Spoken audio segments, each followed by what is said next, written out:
যে ছেলেটা পড়ার ভয়ে প্রতিদিন লাস্ট বেঞ্চে বসে থাকতো সে আজ বুয়েট ইঞ্জিনিয়ার। ছেলেটার নাম মারুফ। গত মাসে আমেরিকা থেকে দেশে ফিরেছে। আমার জানা মতে তিনি খুব খারাপ ছাত্র ছিলেন, কিন্তু কিভাবে এই অসাধ্য সাধন করলেন এই সম্বন্ধে আমি তাকে জিজ্ঞেস করলাম, ভাই আপনার সফলতার রহস্য কি? তিনি বললেন, পরিশ্রম। বললাম, এটা তো আছেই, তাছাড়া কোনো অনুপ্রেরণা?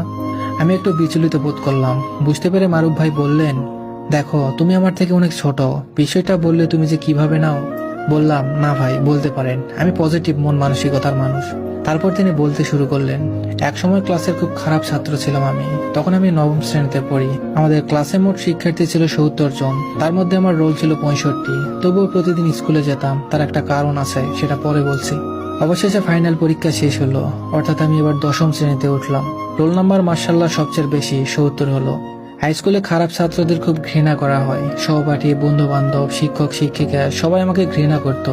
তাদের মধ্যে একজনকে আমি প্রচন্ড পছন্দ করতাম, হয়তোবা ভালোবাসতাম। তার নাম সাদিয়া।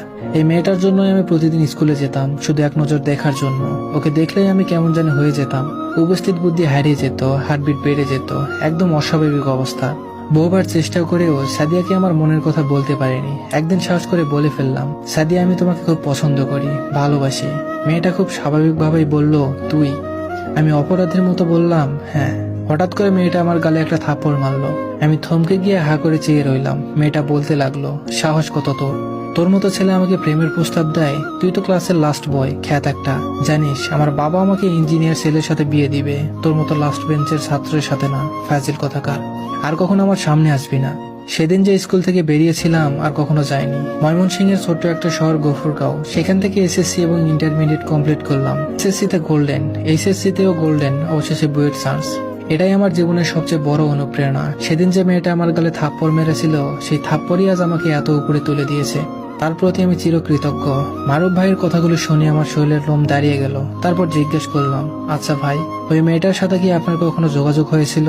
বললেন, না, তবে কিছুদিন আগে দেখা হয়েছিল আমার এক ফ্রেন্ডের দ্বারা। আমার কলেজের ফ্রেন্ড আসিফ, ওর কাছে আমি ফেরেশতার সমতুল্য। ১ মাস আগে যখন আমি আমেরিকা থেকে দেশে ফিরলাম, তখন আসিফ এসে আমার কাছে উপস্থিত। দীর্ঘ ৮ বছর পর ওর সাথে আমার দেখা। এমন সময় ছেলেটা এসে কাঁদতে কাঁদতে বলল, মারুফ ভাই, টাকার অভাবে আমার স্ত্রী মারা যাচ্ছে, প্লিজ আপনি ওকে বাঁচান।